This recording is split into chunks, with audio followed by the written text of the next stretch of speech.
Hey guys, what's up? Welcome back. You already know that we have been talking about a lot of things which are related to marketing automation, Google Analytics, attribution, and what are the steps that one should look at before getting into automation, what is lead scoring, etc. Basically, because these are all the new skills or the skill set that is needed by the new age marketers. Now, we no longer are looking at skills specifically when it comes to running our ads and how to target better because enough has been spoken about it. Now, it makes more sense for us to understand, to stay in touch with where the industry is headed and what could be expected from seasoned marketers or marketers who are getting into the industry now, with most of the things like AI and machine learning gradually taking a lot of our predictions when it comes to running ad campaigns, suggesting bids, etc. It is very important for us to go ahead and understand hardcore concepts such as marketing strategy, marketing automation, lead scoring, analytics, database marketing, etc. So that is my goal, and that is exactly what I intend to bring to you with each of my videos. At least that's the goal. Imagine you're reading a blog about marketing automation, and you visit the blog, and there's a free marketing automation playbook or a handbook that this website is promising you, right? So typically, what happens? You say download. When you download, they ask you a few questions. Uh, it is strange that we do a lot of things without even really noticing them or not paying too much attention, right? So typically what happens is you just put in your email ID and name, and then it's the download is being sent to you as a PDF to your email, right? What happens after that? What happens after that is businesses use this data for marketing, remarketing, sending you emailers, sending you updates, to classify you better. A lot of things happen, right? Now, when your data is being utilized, especially when it is entered or when it is given, when it is provided by you, you ought to be a lot more careful. And we kind of are very careful when you give these details, right?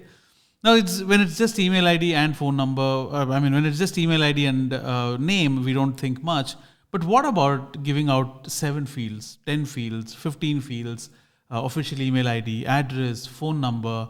Now that causes a lot of concerns, and that's a matter of concern, right? Why does this business or service or marketer need so much of information about myself, including my address and the phone number, right? Now this is when you start questioning a lot of things, because basically you're thinking about two things. One is the time that's needed to fill these forms, which can be quite frustrating. Apart from that, there's an increasing concern of data security and how secure is my information? What are you going to do with my information? Are you going to sell it? Are you going to do something about it? Are you going to bombard me with emails after that? So no matter how big a company you are, I still have these concerns because my data is very personal to me, right? Now, keeping these things in mind, there is a concept which is very, very prevalent, and we also are a part of that system, and we also engage in these activities, but we hardly pay any attention, but we're already doing it, right? Now, this concept that I wanted to bring to you today is something called as progressive profiling. Now, let's understand these two words, progressive and profiling. When you give in your details to businesses on websites, what do you think is happening? One is they're using this data to stay in touch with you for remarketing, for sending out emails, agreed, but that's not just it. What they're trying to do with the data is they're trying to profile you better, right? Now, a business in an ideal situation should take your information and understand more about you and start giving you information or send out emailers with relevant emails that are suitable for your stage or with whatever you're going to do on the website, right? Now, for example, if you're somebody who has downloaded a marketing automation handbook, the 3 days after that or 4 days after that or maybe a week after that, I should approach you asking for if you would be interested in a free webinar to understand how marketing automation works, right? Or maybe I can give you a free trial of some product that I have, or maybe discuss a few case studies about marketing automation and how businesses can achieve them, or give you some white papers or share some industry statistics. Now, if I'm not doing that, what good is your information? I just don't want your information to send out repeated mindless emailers, right? Now, this is what in an ideal situation a business is supposed to do, is a business is supposed to collect your information and make you feel better by providing a lot of value to you at each interaction or with each interaction.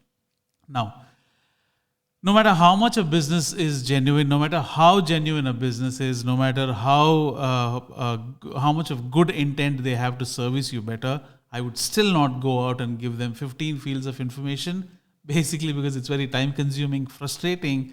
Not just that, it also raises concern for me that why should I give you so much of information, right? Now, this concept called progressive profiling, if you split the terms, progressive and profiling, they try to profile you better, which means they try to understand you better, or your stage in the marketing cycle, your stage in the business, your stage in your current role. They understand you better and give you information as you progress. They may not ask you to give out 15 pieces of information about you, but they will gradually go ahead and start giving out, they'll gradually start asking you pieces of information with each interaction, so that with each interaction you grow more comfortable giving your details, and they also use this information, tailor make content which is suitable for you, and then start building a beautiful relationship. This not just saves a lot of time because I'm not giving too much of information at once. I'm just giving it one or two pieces of information gradually. But also it gives it gives this business an opportunity to understand the client and service him better, right? All right. So since progressive profiling is going to be used to make most out of the first party data, especially with the going away of thanks to the iOS update about the cookies and cookie based data. Now, going ahead, first party data is something which will prove out to be very, very, very beneficial for businesses and for marketers, right? So basically, this is you, and you have been giving information to businesses, your birthday, your work location, your address, your phone number, etc. But the only difference the only difference is going to be that you wouldn't be giving all pieces of information at once. You will slowly share bits and pieces of information as you progress ahead and over the course of next few interactions to the website, right? Now, you may have noticed a lot of websites, especially it happens with HubSpot, where you just give them your details, download the ebook, right? The next time you visit that website, they're going to ask you that, hey, you haven't told us where you work, right? Then you give in the work information. Then after 3 to 4 visits, they'll say, do you think this case study will help you? If yes, tell me the department that you're working in, right? So these are not definitely questionnaires or forms, but they're so beautifully blended within the article so that you will find it very, very reasonable to give those pieces of information, because HubSpot is customizing information for you, right? All right. Now, customers are simply turned off by long sign-up forms. I couldn't agree more. 86% of users say overly long forms make them quit on registrations, and reducing form fields from 11 to 4 increases conversions by 120%. That's staggering, guys. Now think about it. If I reduce the pieces of data points that I collect from 11 to 4, that is going to lead to a 120% increase in conversions. That is insane. Basically, businesses and marketers should not be greedy and should not go all in to collect all pieces of information, including your pet's name. Just give them a break. Take 2 pieces or 3 pieces of information at a point. Customize content better. Things will automatically fall in place, right? Now, 86% of users say overly long forms make them quit on registrations. That's a huge, huge, huge number, right? All right. Now, reasons people don't fill forms. It's simple. It's very time consuming. It is frustrating. There are no two ways about it. And data security issues, of course, and then inappropriate information, right? The reason, when I say inappropriate information, this does not mean that users will be giving inappropriate information. See, if I have bad experiences of interacting with your website where you always give me something which is not even relevant to me, right? I'm talking about, let's say, marketing automation, but you are sending me data related to optimizing of Google campaigns. It is not relevant to me, and I don't fancy looking at this data. So because I'm getting inappropriate information from you, I will not be able to, I won't be naturally inclined to give you information about whatever you ask me, right? As simple as that. There's nothing wrong in it. All right. So moving forward, how does progressive profiling work? Progressive profiling works here. Progressive profiling works this way. There's a user who visits a website, and then the website asks for a few questions. Let's say ask them a name, email ID, and let's say phone number, right? And then the user visits again after, let's say, 3 days. After looking here, he downloads an ebook. And then he comes back after 3 days to the website for something else, right? Now, then you ask them a few more questions. Now, this time, maybe official email ID, or the company that they're working for, or the size of the company, right? And then this process repeats until more and more, until you collect more and more pieces of information that add value to help identify the user better, or to categorize him better, or to understand better about the user, right? Now, along this process, please remember, throughout this process, it is your responsibility to give very, very valuable information, or to add as much value as you can to the users, because you're trying to get more pieces of information about him. You should be able to give him content that he actually needs, or maybe that will add a lot of value to what he's already doing. Now, this will reduce the friction next time the user comes to your website, and you'll be able to you'll be able to build the most deepest connection possible with that user. So that is something that you need to keep in mind. All right. Now let's take a simple example.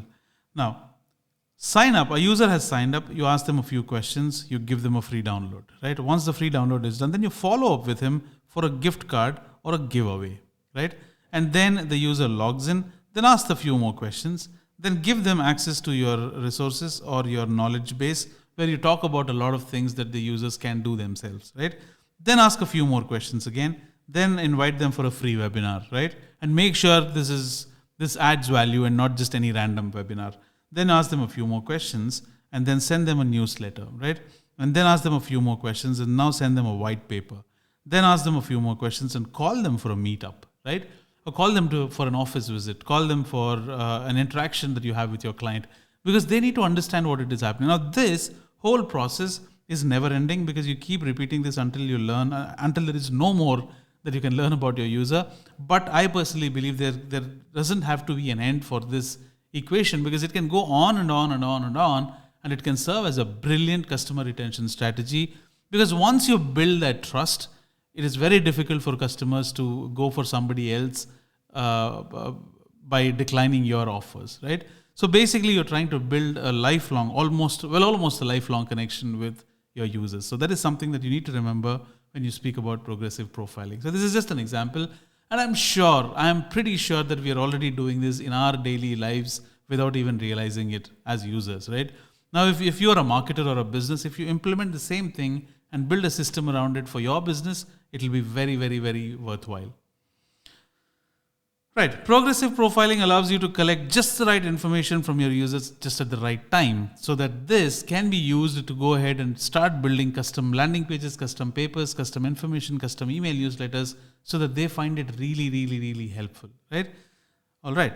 Then you have it not just that, it also helps you to build better funnels and to make users flow down the funnel very easily, because at each stage you're collecting just the relevant information that you want, and then you make them move to the next level, right?